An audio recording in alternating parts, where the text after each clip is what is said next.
아멘. 제가 얼굴을 못 봤는데 여러분 보시기에 귀여웠습니까? 네. 율동까지 해야 되는 건데 그래야지. 아주 센스 있어요, 김 집사님. 오늘 어린이 주일이니까 당연히 2차장 나와야 되겠죠. 저는 생각지도 못했는데 아주 귀여웠어요, 뒤에서 보기에도.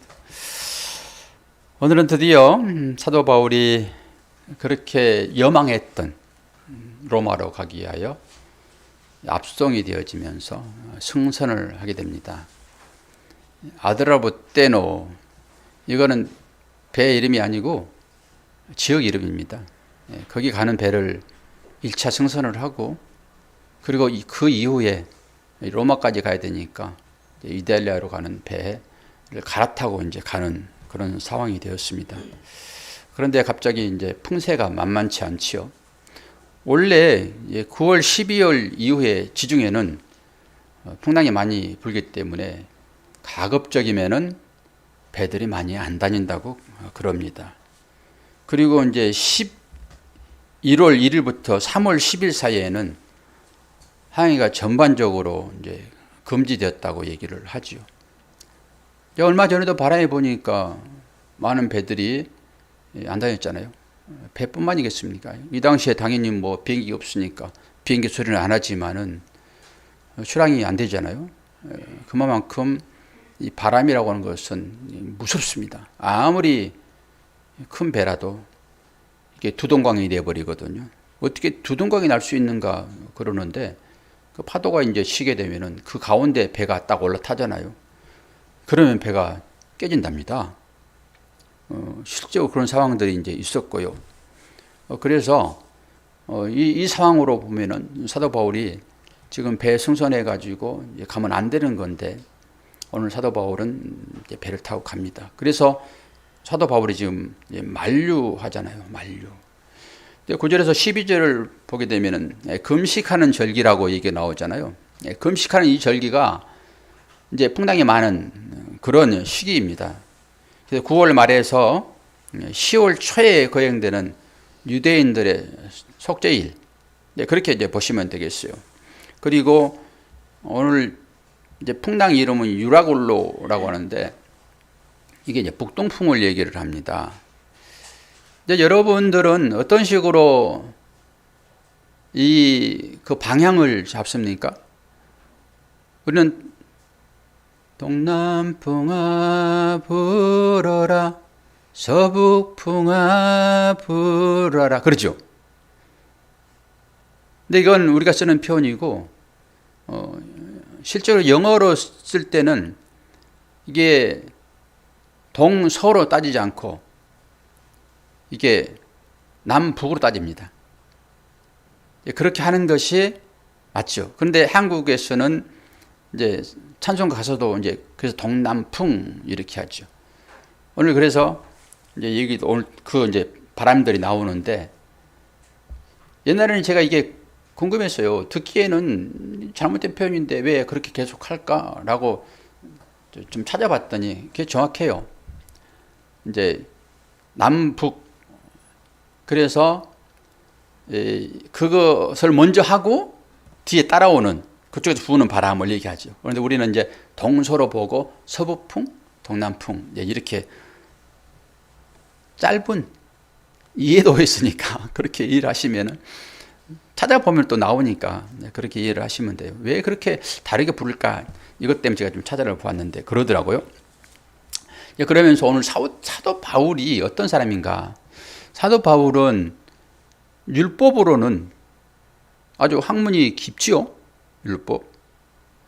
그리고 그 사람의 그 공부의 배경을 보게 되면은 아주 출중한 공부를 했잖아요. 철학?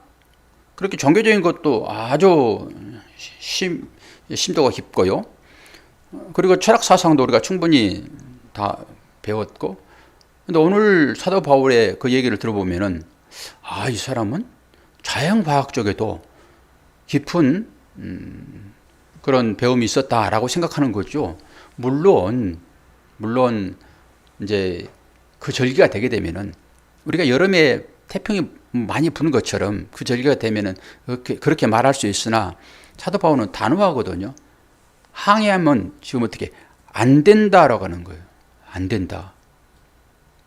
그게 안 된다 그러면은 사람들이 그걸 듣고 안 가면 되는데 사도 바울의 말을 듣습니까? 안 듣지?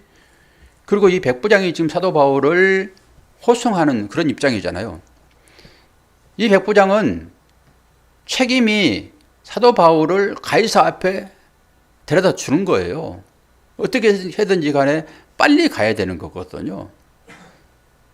그런데 사도 바울의 얘기를 듣지 않고 누구의 얘기를 듣습니까? 선주의 얘기를 듣는다고요. 지금 뭐 큰 배들을 선주가 탑니까? 안 타지. 근데 그 당시에는 화물선이 컸기 때문에 그 화물을 보호하는 측면에서 선주가 꼭 동승을 했다. 그렇게 얘기를 합니다.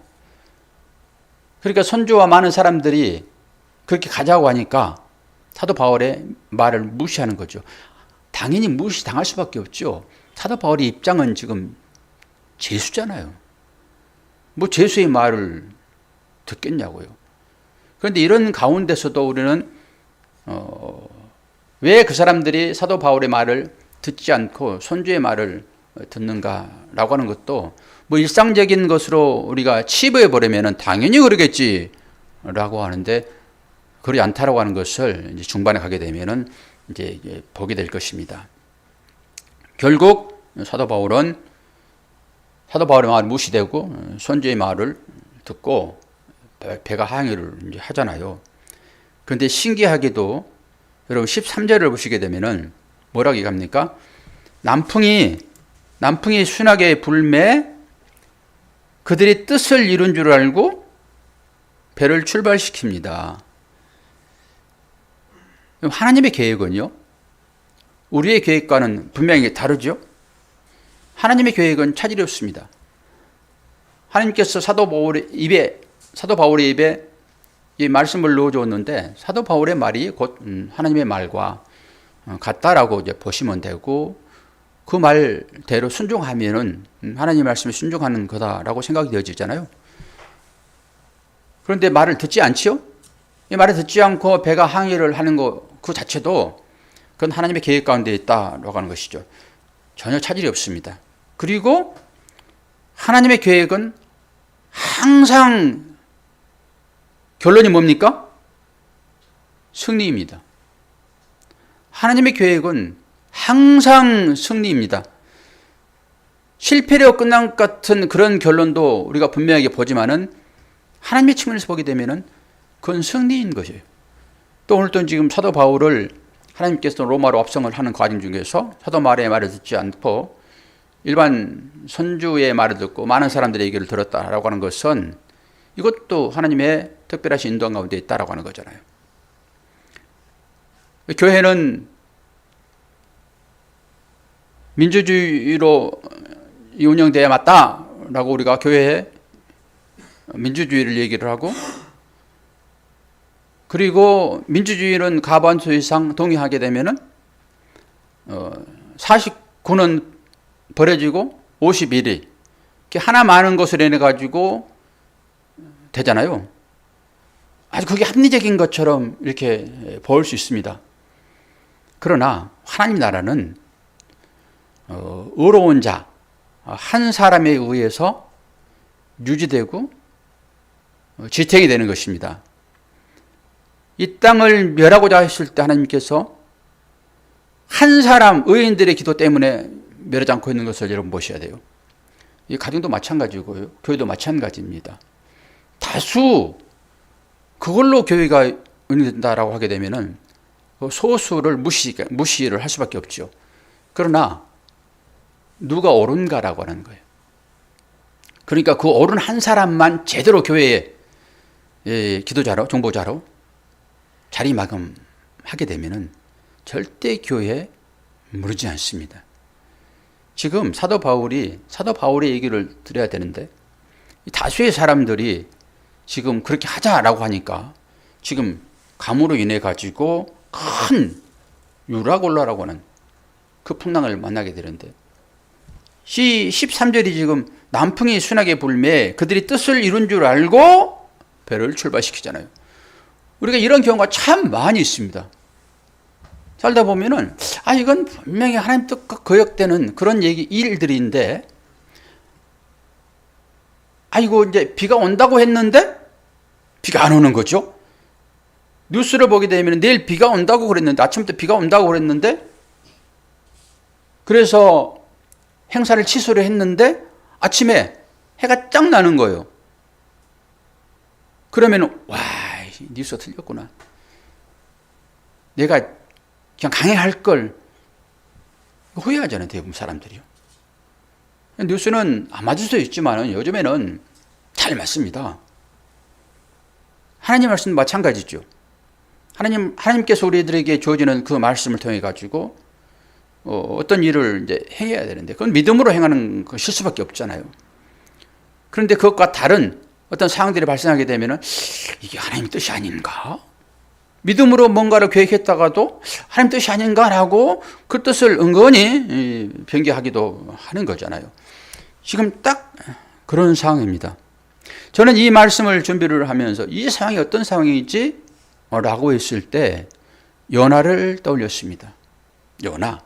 그래서 오늘 요나의 그 일들을 통해 가지고 사도 바울의 일과 어떤 차이점이 있는지 그걸 볼 거예요.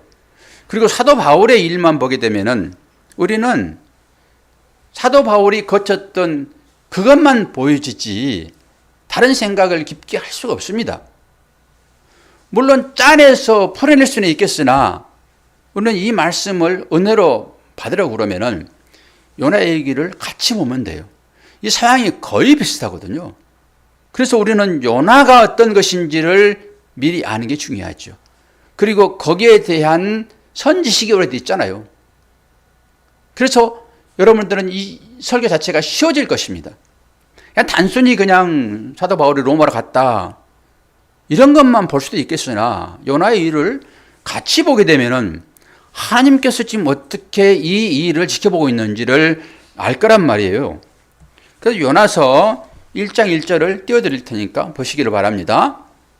1장 1절 되기 전에 1장 3절이 먼저 올라왔네요. 봅시다.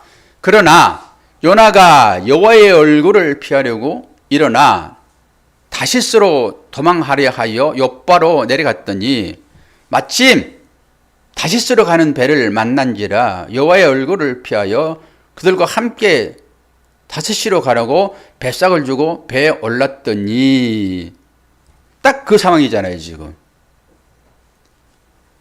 요나는 어떤 사람이죠? 요나는 선지자입니다.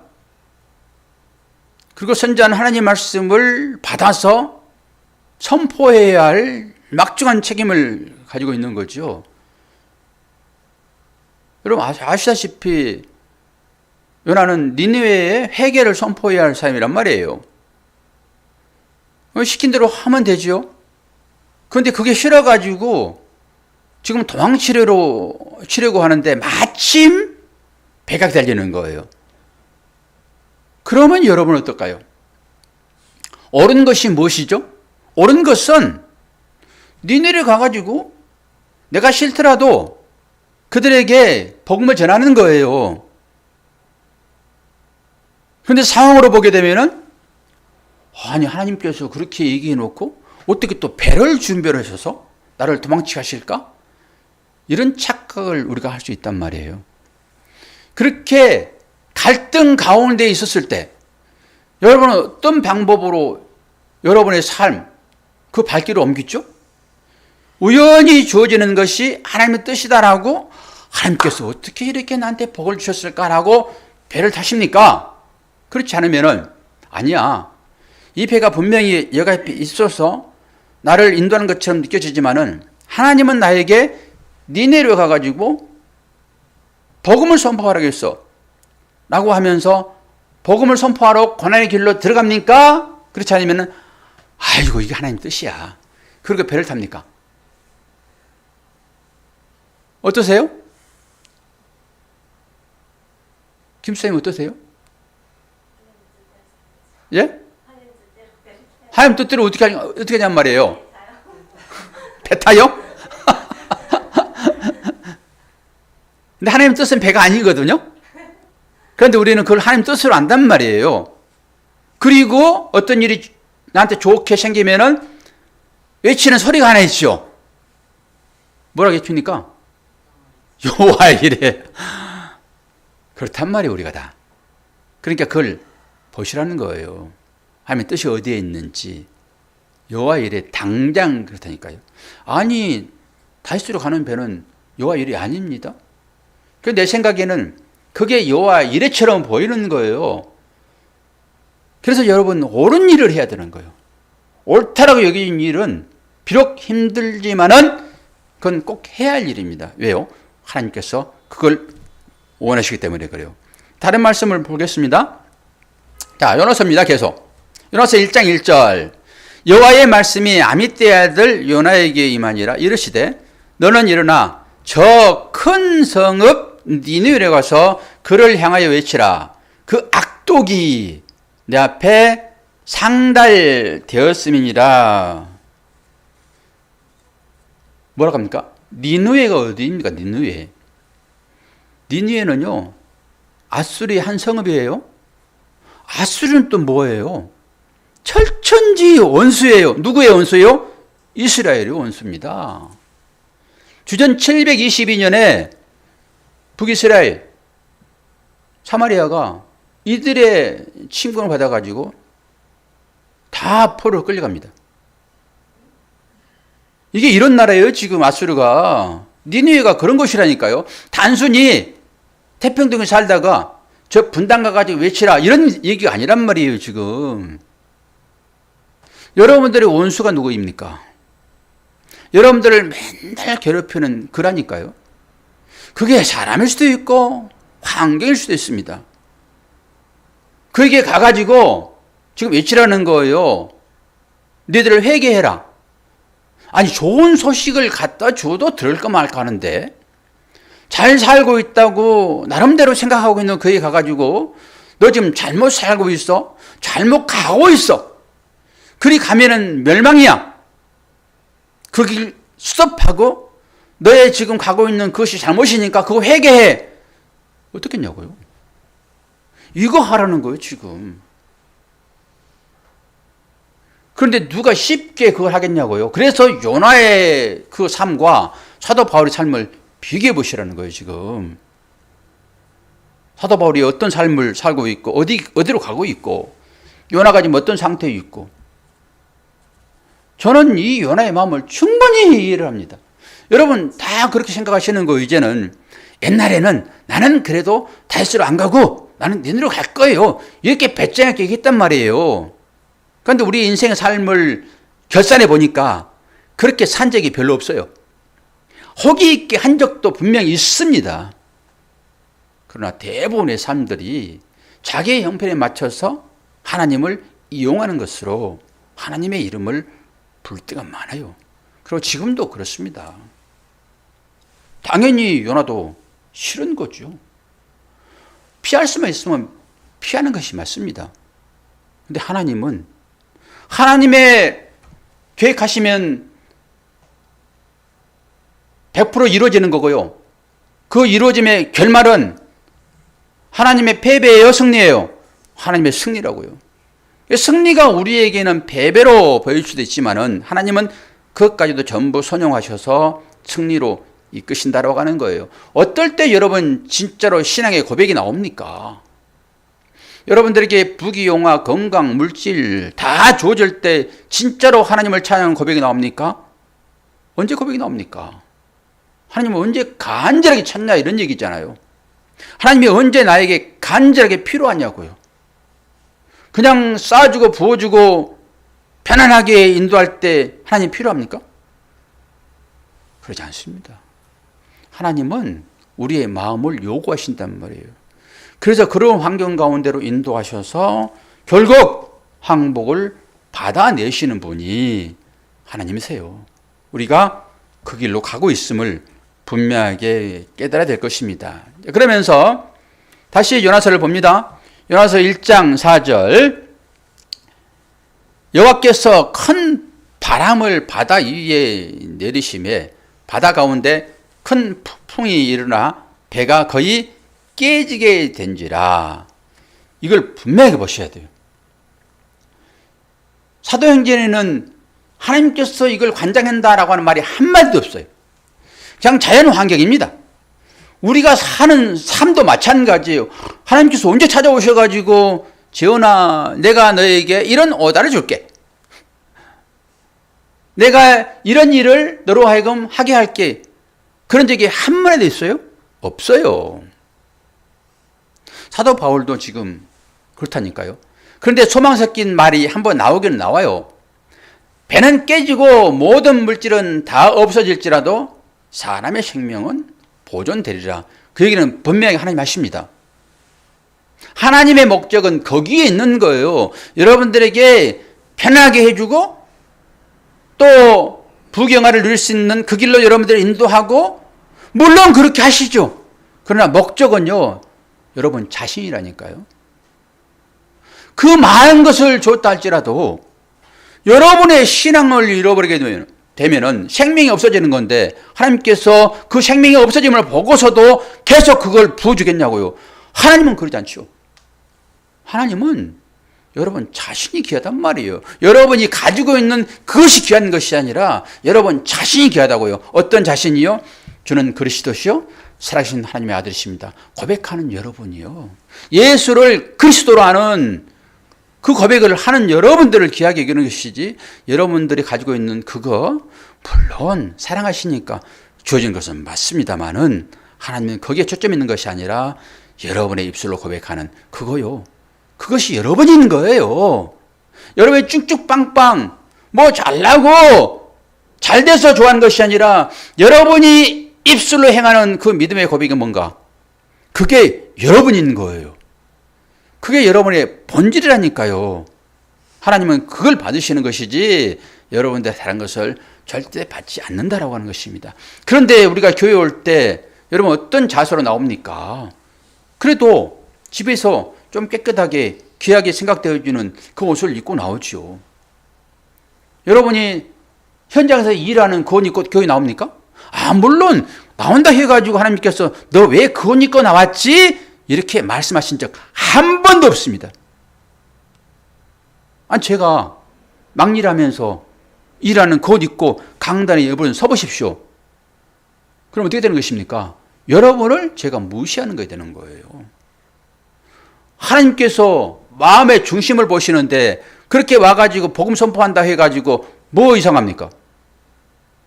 진짜로 시골에서 목회하신 분들은요 그럴 수 있는 거예요. 급하게 예배드릴 수도 있고요. 밤새도록 성도들이 어려움을 당했는데 그걸 밤새도록 일하고 옷 갈아입지 못하고 꾀죄죄하게 그렇게 설교단에 설 수도 있어요. 하나님께서 뭘 보시겠냐고요. 너 급한 상황에서도 일 좀 적게 하고 옷 제대로 갈아입고 나와야지 그러시겠냐고요. 성도들과 어려움을 밤새도록 풍랑이 일게 되면은 폭풍이 일게 되면은 그거 붙들고 있어야 되잖아요. 바람쥐 애들까. 그렇다고 예배 안 드립니까? 그 올라온 것 그거 가지고 하나님께서 뭘 하겠냐고요. 근데 그렇지 않을 때는 우리는 사람을 보아야 되는 것입니다. 사람이 그거 보고 다 판단하기 때문에 걱정스러워서라도 우리는 그런 방법으로 하는 거예요. 그래서 목사가 여러분들을 대우하는 것입니다. 양복을 입고 서는 것은 제가 양복 입고 서지 않고 편하게 복장 입고 할 수도 있잖아요. 그래서 평상시에는 제가 새벽기도회나 내지는 다른 때 편하게 입잖아요. 주일날은 거룩하게 생각하고 여러분을 대접하는 거예요. 이거는 여러분도 마찬가지예요. 여러분도 옆 사람을 생각해서 그렇게 세수도 하고 화장도 하고 그런 거잖아요. 이게 성도의 교제인 것이고요. 어떻게 우리가 인생을 살아가면서 남을 의식하지 않고 삽니까? 산속에 들어가 사는 것이지. 그런 측면에서 여러분 주일날에는 그런 마음과 어떤 생각을 가지고 거룩하신 하나님 앞에 나오는 것은 곧 하나님께서 기뻐하시는 그런 일인 것입니다. 오늘 사도 바울도 지금 우리가 어떤 방법으로 그 사도 바울의 마음을 이해하는가라고 하는 측면에서 제가 요나를 지금 보고 있는 거잖아요. 보세요. 사도 바울이 지금 만나는 그 유라골라 그 광풍이 미친 바람입니다. 그거 광풍이에요, 광풍. 그런데 거기에서 오늘 이 요나서를 보게 되면은 뭐라고 얘기합니까? 여호와께서 큰 바람을 바다 위에 내리심에라고 얘기합니다. 여기에 포인트가 있는 거예요. 모든 삶의 여정이 하나님이 개입하시 않는 것처럼 느껴지는 모든 것들이 다 하나님의 관장하심 가운데 있다는 것을 얘기하는 거예요. 그렇게 이런 측면으로 사도 바울의 그 행선을 보게 되면은 와, 이거 하나님 개입하셨구나. 똑같잖아요. 그리고 요나서 1장 5절 보니까 사공들이 두려워하여 각각 자기의 신을 부르고 또 배를 가볍게 하려고 그 가운데 물건들을 바다에 던지니라. 그러나 요나는 배 밑층에 내려가서 누워 깊이 잠이 든지라. 지금 사도 바울이 행선하는 과정과 똑같습니다. 배를 보호하려고 모든 물건을 지금 다 던지잖아요. 그러니까 사람이 위기에 처하게 되면요, 신을 부르게 되어 있습니다. 기도가 부르는 거잖아요. 기도는 왜 하지요? 나의 연약함을 인정하는 거예요. 그래서 이 어려움을 나보다 더 센 누구에게 부탁하는 거잖아요. 누구한테 부탁하면서 내가 할 수 있는 것인데 누구한테 부탁하는 것은 그건 게으름입니다. 내가 해야죠, 그거. 내가 해서 해결할 수 있는데 그걸 누구한테 부탁을 해요, 치사하게. 내가 도저히 해결할 수 없는 그 일을 부탁하는 것은 그 수화로 들어가는 것입니다, 그게. 나는 할 수 없잖아요.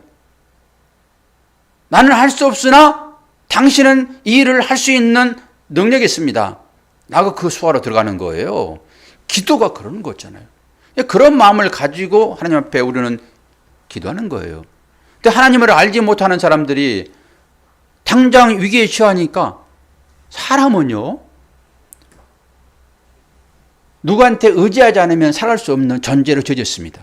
원래 그렇잖아요. 하나님께 의지하여 살아갈 수 있도록 하나님께서 아담을 만드셨잖아요. 그런데 그 의지하는 그것을 손을 뿌리치고 혼자 살겠다고, 독립적으로 살겠다고 한 것이 뱀의 유혹이라니까요. 에덴 동산을 쫓겨나온 거잖아요.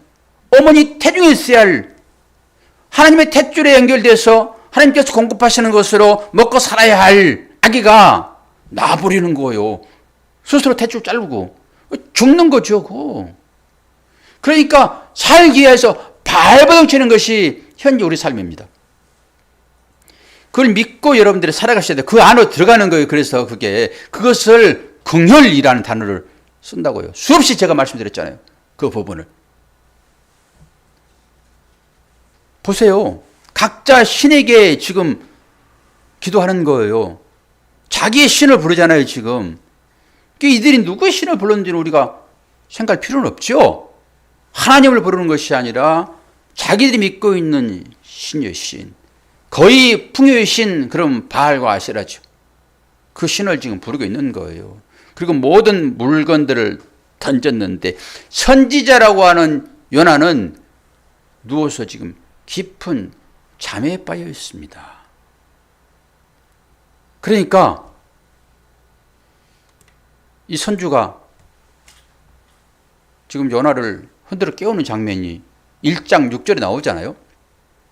선장이 그에게 가서 이르되 자는 자여. 이게 중요합니다. 자는 자여. 잠은 죽음을 매력한다고 분명히 말씀드렸습니다. 성경에서 누워있다라고 하는 것은 죽었다라고 하는 것과 똑같아요. 자는 자여. 어찌함이냐. 일어나서 내 하나님께 구하라. 혹시 하나님이 우리를 생각하사 망하지 아니하게 하시리라 하니라. 여기서 자는 자와 일어나는 자를 비교해 보세요.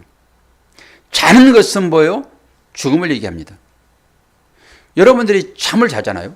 그리고 아침에 일어나잖아요. 계속 거듭남의 부활입니다. 그게. 그걸 보시라는 거예요. 나 오늘 또 잠든다. 나 자아 부인돼야지. 하루를 생각해 보면서요. 나는 얼마나 내 자신이 자아를 부인하고 살았는가. 나는 얼마나 섬기는 자리로 내가 내려갔는가. 이걸 생각해 보고 내 자아를 부인해야지. 그리고 주무세요. 그 일어나면서 그래 이제 부활로 일어나야지. 그리고 여러분 건나무로 일어나는 거 매일 되새기는 거잖아요. 그게 하나님께서 그 사건을 삶을 우리에게 주셨고 그걸 통해서 부활이 뭔지 저는 이걸 그렇게 봅니다. 뭐라 그럽니까? 일어나서. 이 얘기를 언제 하죠? 하나님께서 요나를 부를 때 얘기를 해요. 요나를 부를 때. 일어난다. 그 말은 뭐예요? 이게 하나님께서 말씀하실 때나 선장이 얘기할 때나 일어난다라고 하는 그 단어는 쿰이라는 단어를 써요. 여러분 쿰 하면은 생각하는 단어가 하나 있죠. 달리다 쿰, 달리다 소녀입니다. 그래서 소녀야 일어나라요. 달리다 쿰. 소녀가 죽어 있잖아요. 이게 잠자고 있는 거예요. 잠자려 있으면 안 돼. 너희들은 일어나야지. 이게 세운다는 말입니다. 뭘로 세울까요? 하나밖에 없습니다. 여러분 십자가예요. 그게 이게 언약으로 세워준다는 것입니다. 이게 십자가 언약. 너 십자가의 삶을 살아야지. 왜 죽음의 삶을 살고 있어? 이걸 얘기하고 있다고 지금. 요나는요 십자가의 삶을 살아야 할 선지자라니까요. 저와 여러분도 마찬가지고. 근데 요나가 지금 어떻게 살고 있습니까? 지금 잠자고 있잖아요. 지금 너 잠자는 자요. 너는 선지자야. 너는 하나님께서 시험을 받은 자야. 하나님께로부터 시험 받은 자야. 너는 이제 거듭난 자야. 이런 얘기라니까요. 너는 부활한 자야. 너는 죽어있는 자가 아니라 너는 부활을 말하는 자야. 사도 바울이 뭐합니까 지금? 그 부활을 얘기하고 있잖아요. 유대인들을 향하여서 예수 그리스도가 누군지를 모르는 그들을 향하여서 너희들 예수 그리스도가 십자가를 지시고 모든 제사의 문제를 다 해결하고 이런 거잖아요. 유대인들은 제사를 계속 드리니까 구약의 개념으로 율법을 준수하는 거잖아요 지금. 그러니까 여러분이 율법을 준수하는 식으로 예배드리면 안 된다라고 하는 거예요. 율법을 준수하는 자야 너희들 제사 그만두려 이런 거죠 지금. 제사 드리는 것을 살인행위라고 보는 거예요. 성경은 문자를 찾아 들어가면요 그 사람을 죽이는 행위로까지 표현을 합니다. 그래서 살인하지 말라인 것이지 인간들 죽이는 거. 여러분 계명을 다 지키지 못하면 구원받지 못합니다. 그런데 우리는 수없이 사람을 죽이잖아요. 아니 실제적으로 사람을 죽일 뿐만 아니라 말로 사람을 얼마나 많이 죽입니까? 주님 말씀하시잖아요. 꼭 음행을 해야지 음행이냐. 지나가는 여자를 보고 생각만 해도 음행 아니냐. 형제에 대하여 라가라고 욕만 해도 그것이 곧 살인한 거 아니냐라고 얘기하는 거예요. 인간적인 그 살인. 아니 강도가 살인자잖아요 그게. 그런데 그가 살잖아요. 그럼 뭘 얘기하는 것입니까? 율법 끝내라라고 하는 거예요. 너희들 지금도 그 제사가 뭔지를 알지 못하고 계속 제사를 지내고 있어. 예수 계속 죽이는 거예요. 예수는 영단번지로 끝났다니까요. 그러면서 이 율법에서 벗어나지 못하고 계속 유대인들처럼 그렇게 율법으로 하나님을 섬기는 이것에서 빨리 벗어나야지. 너희들은 지금 죽어있는 상황에서 지금 율법 벗어나서 지금 거듭난 자야, 서 있는 자야, 이 얘기를 하고 있다니까요. 요나서를 통해 가지고. 그래서 사도 바울과 다른 점입니다. 그게. 이런 사람들이 억지로 해요. 억지로. 사도 바울은 지금 억지로 합니까? 사도 바울과 차이가 지금 여기에 있는 거예요. 그리고 이제 오늘 본문 20절을 여러분 한번 보세요. 20절. 20절을 보게 되면은 여러 날 동안 해도 별도 보이지 아니하고 큰 풍랑이 그대로 있음에 구원의 영광마저 없어졌다라고 얘기를 하잖아요. 지금은 나침판이 있어가지고 컴컴해도 다 찾아갈 수 있습니다. 그런데 예전에는요, 낮에는 해, 밤에는 별, 그것 보고 방향을 추측하여 갔다고요. 그런데 모든 여망이 다 끊어져 버린 거죠. 지금 깜깜합니다. 길을 아무리 잡으면 뭐합니까? 방향 감각을 잊어버렸는데 여러분의 인생이 하나님의 빛이 들어오지 않으면은, 별을 보지 않으면은 그 별은 스타예요. 모든 사람이 스타 되기를 원하는데 그 별을 보지 않으면은 여러분 인생 자체가 혼돈이라니까요. 그래서 그 빛을 찾아서 가면 되는 거예요. 그냥 내 생각이 맞지 않더라도 찾아가면 되는 것입니다. 그런데 그 여망이 다 끊어진 거예요. 하나님께서 허락해버리는 것입니다. 인생 가운데서. 그러면 이제는 어떻게 할까요? 기도할 수밖에 없죠. 그리고 이제는 내가 아무리 노력해도 안 되는 것이니까 맡기는 것입니다. 여러분 언제 맡깁니까? 여러분이 하려고 아주 바등바등하다 결국 하지 못한 상황이 오게 되면은, 내 힘으로 도저히 할 수 없는 상황이 오게 되면은 여러분 놓게 돼 있다니까요. 그때부터 하나님 하세요. 그래서 출애굽할 때 이스라엘 백성들이 마지막에 하나님을 부르는 것입니다. 거기까지 밀고 가는 거예요. 그 재앙이 전부 그런 과정 중에 있습니다. 여러분 어떤 재앙 가운데 있습니까? 몇 재앙째 짐신하고 있습니까? 출애굽에. 그 여정이 얼마입니까? 이 과정이 모든 사람한테 다 필요해요. 딱 그랬더니 이제는 자기가 타고 있는 배가 어떤 배가 된지 아세요? 노아의 배가 되는 것입니다. 그것만이 구원인 거예요. 그래서 이제는 하나님께서 방향을 알지 못하여 헤매이는 그 인생들을 싣고 가는 거예요. 이것이 우리들의 인생을 끌고 가시는 하나님인 거예요. 그까지 가게 될 것입니다. 그래 여러분 놓게 될 거예요. 지금 여러분 스스로 열심히 하려고 하지만은 안 될 때마다 그 생각을 하셔야 돼요. 아, 하나님께서 별까지도 캄캄 만들어 가지고 그리고 결국 생명의 길로 간다니까요. 그 사도 바울의 얘기를 듣지 않았던 사람들이 얼마나 후회를 했겠습니까? 그때 그 얘기 들을 걸. 그때 저 사도 바울의 얘기를 들을 것. 사도 바울은 지금 애매하게 끌려가는 것을 여러분 보시죠. 26장 마지막 절 보겠습니다. 31절 32절 물러가 서로 말하되 이 사람은 사형이나 결박을 당할 만한 행위가 없다 하더라.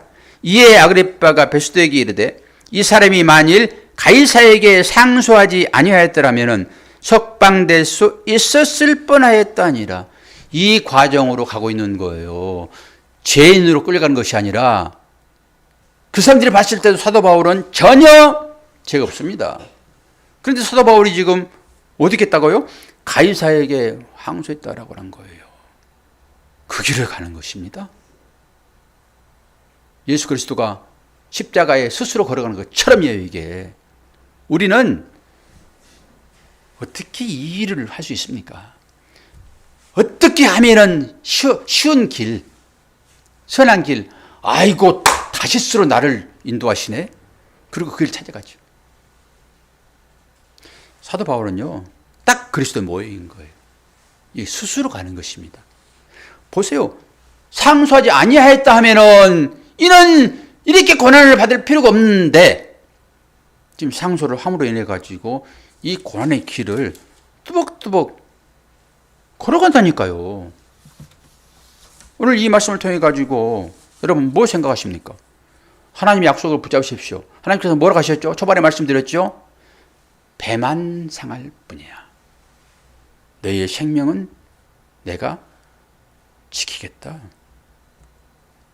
그리고 하나님께서 하신 말씀, 네가 가이사 앞에 서야 하겠고, 다른 얘기로 십자가 앞에 서야 하겠고예요.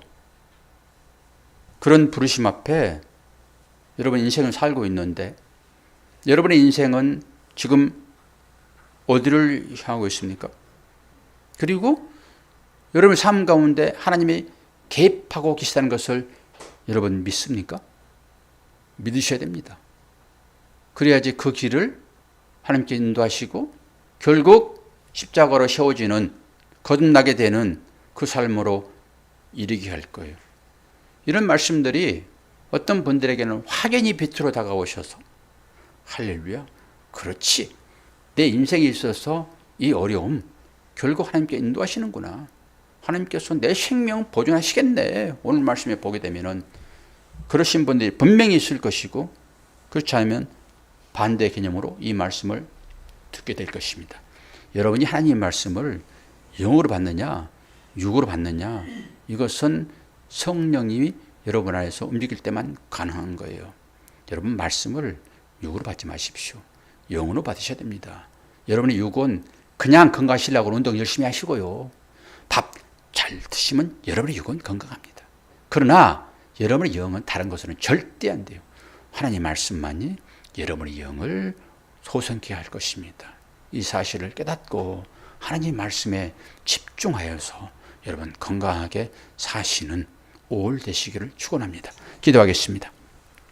아버지 하나님, 우리가 사도행전 27장을 보면서 이제 한 장 남았는데, 우리 믿음의 선조들의 그 믿음이 어떤 발자취를 남겼고 우리는 어떤 방법으로 그것을 따라오고 있는지 잘 보게 하여 주옵소서.